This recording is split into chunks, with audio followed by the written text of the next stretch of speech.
예, 국민권익위원회의 2018년 업무 보고를 드리겠습니다. 보고 드릴 순서는 다음과 같습니다. 먼저 권익위원회의 정책 여건은 국민이 부정부패를 문재인 정부에서 해결해야 할 최우선 과제로 선정했다라는 것입니다. 국제평가기관이 인식하는 우리나라 청렴 수준은 정체 상태이고 정부에 대한 국민의 신뢰 수준도 아주 낮은 상태입니다. 또한 국민이 느끼는 삶의 만족도도 나빠지고 있습니다. 이러한 문제를 해결하기 위해 권익위원회는 국가 청렴도 향상, 정부 신뢰 회복, 국민 삶의 질 개선 정책을 중점 추진하겠습니다.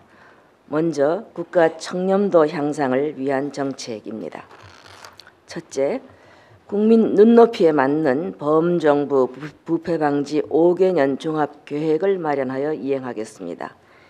이와 관련하여 부패 취약 분야 개선 등 중점 추진 과제 10개 분야를 선정하여 온 오프라인으로 사회 각계의 의견을 폭넓게 지금 수렴하고 있습니다.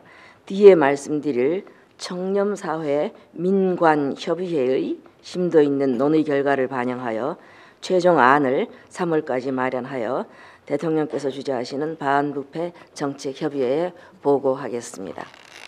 둘째, 민간 영역의 부패 관행을 획기적으로 개선하겠습니다.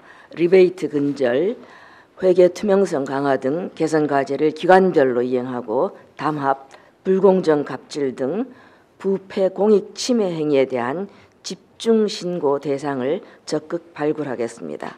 특히 정부 보조금 등 부정수급에 대한 상시 신고 창구를 운영 홍보하여 국민의 혈세가 눈먼 돈이 되어 낭비되지 않도록 하겠습니다.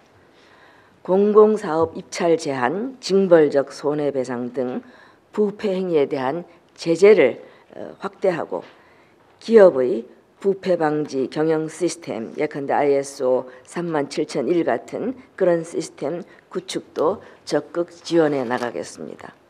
셋째, 대내외 국가 청렴 이미지를 향상시키겠습니다. 최근 채용 비리와 같은 부패 빈발 분야를 청렴도 측정 대상에 포함시키고 청렴도 하위 기관에 대한 행동강령 이행 점검도 강화하겠습니다. 부정청탁금지법 행동강령 위반 현황을 언론에 공표하고 청렴도 측정 결과를 시각화한 청렴 지도를 제작하여 각급 기관의 경각심도 고취하겠습니다. 넷째, 고위공직자에 대한 청렴 정책을 강화하겠습니다. 고위공무원은 임용되기 전 민간 분야 업무 활동 내역을 제출하게 하는 등 이해충돌 방지 제도를 더욱 촘촘히 보완하겠습니다. 채용 청탁 안 하기 등 민간에 대한 부정청탁 금지를 생활화하고 인사 담당자에 대한 부정청탁 금지 교육을 실시하고 인사비리에 대한 내부 신고 활성화 방안을 마련하겠습니다. 특히 부정청탁 금지법 위반 행위를 지속 점검하여 공직자의 부정청탁 금지법 준수 의무를 강조하겠습니다. 다음으로 정부 신뢰 회복을 위한 정책을 말씀드리겠습니다. 먼저 국민과 함께하는 반부패 거버넌스를 구축하겠습니다. 경제계, 학계, 시민단체 등 사회 각계가 참여하는 청렴사회 민관협의회를 운영하여 국민의 시각에서 반부패 정책의 수립, 모니터링, 평가 등 정책 과정 전반을 함께 논의하고 점검하겠습니다.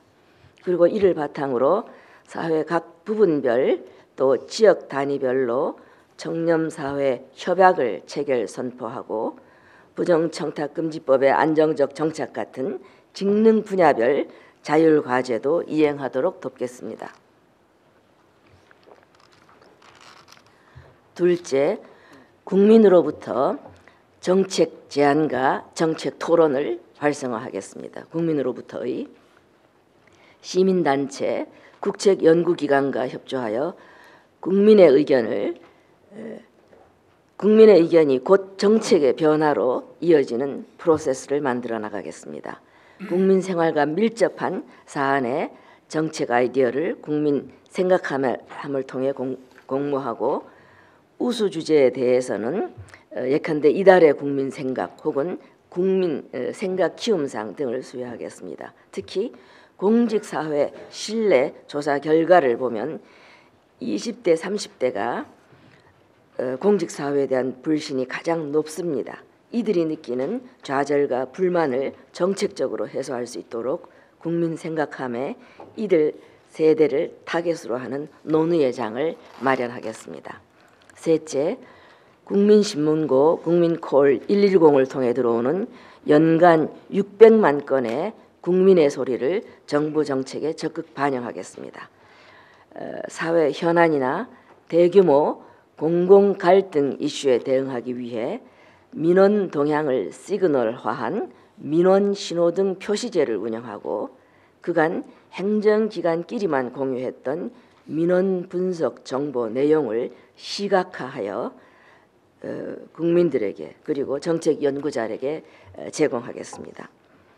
또한 해당 민원 사례를 조기에 감지할 수 있도록 위험, 사고 등 부정적 키워드를 관리하여 관계 기관 및 지역 등에 적시에 민원 예보를 발령하겠습니다. 넷째, 365일 안전불감증 퇴치 프로젝트를 추진하겠습니다. 국민의 일상생활과 밀접한 안전사고 빈발 분야, 교통, 소방, 건설, 식품 등의 권익위원회의 4대 기능이자 권익위가 가지고 있는 정책 툴인 부패 방지, 고충 처리, 국민 소통, 제도 개선 기능을 집중 투입하여 생활 속 안전 위해 요인을 안전의식이 사회 전반에 뿌리 내릴 때까지 지속적으로 추진하겠습니다. 무엇보다도 안전 위해에 대한 공익신고를 활성화하기 위해 신고자 보상금, 포상금, 구조금 지급을 강화하고 자진신고자에 대한 적극적 책임 관면 제도를 추진하겠습니다. 그리고 국민 의견 빅데이터 분석으로 국민의 안전 관련 요구사항도 적시에 파악하겠습니다. 또한 실태조사, 기획조사 등 현장 확인을 통해 안전사고 빈발 원인과 사고 취약 지점을 발굴 개선하여 안전 약자 보호에 힘쓰겠습니다. 마지막으로 국민 삶의 질 개선 정책을 말씀드리겠습니다. 먼저 사회적 약자의 고충 민원을 중점 해결하겠습니다. 주거 취약계층과 저소득층의 고충에 해당하는 임대주택 강제 퇴거 민원이라든가 최저생계비 압류 민원 등을 특별 관리하겠고 외국인 근로자의 출입국 관련 민원 등을 외국인력지원센터와 협업으로 해결하겠습니다. 둘째, 일자리와 관련된 국민 불편을 적극 개선하겠습니다.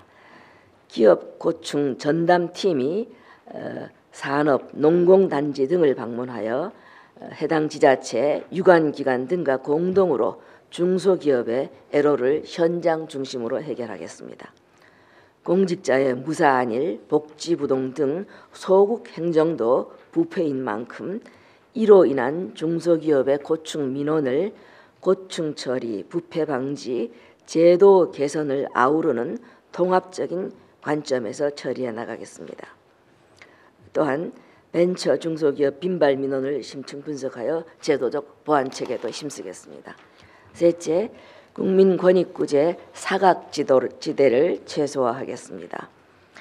도서, 벽지 등의 현장 방문을 확대하고 교통이 불편한 읍면 지역의 순회 상담도 실시하고 현재 28개 지자체에서 설치 운영 중인 지방옴부즈만을 신규 설치하는 사업을 지원하여 더 촘촘한 권익구제망을 만들어 가겠습니다. 또한 금융ombudsman 제도를 도입하여 서민들의 금융 관련 고충 민원에도 대처해 나가겠습니다.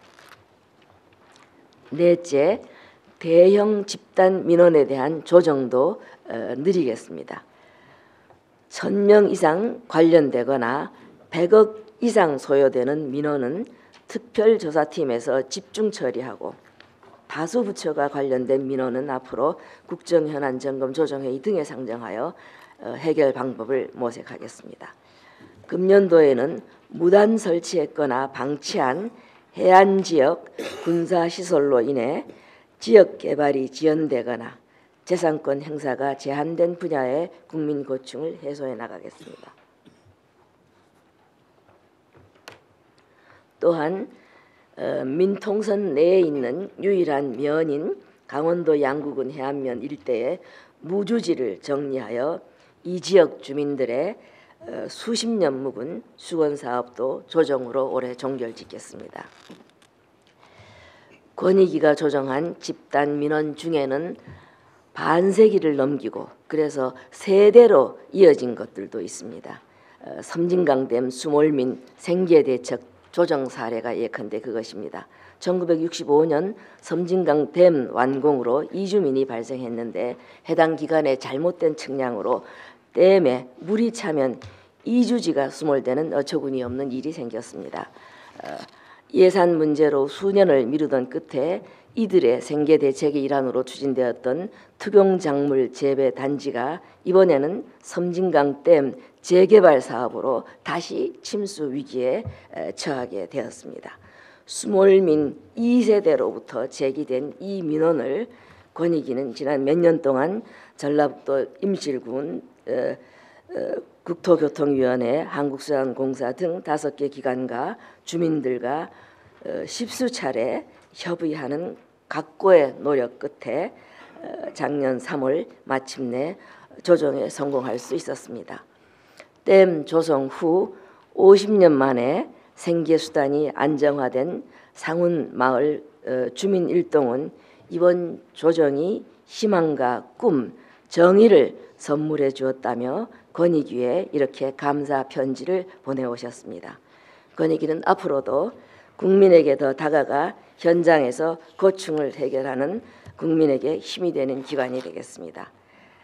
지금까지 보고드린 내용을 토대로 더 청렴한 사회, 더 신뢰받는 정부, 더 행복한 국민을 위해 반부패 국민 권익을 위해 올해도 열심히 뛰겠습니다. 총리님, 제 목소리가 평소 이렇게 고약하지 않은데 감기 때문에 이름을 참아주셔서 감사합니다. 예, 이상 마치겠습니다. 감사합니다. 네, 더 착하게 들리세요.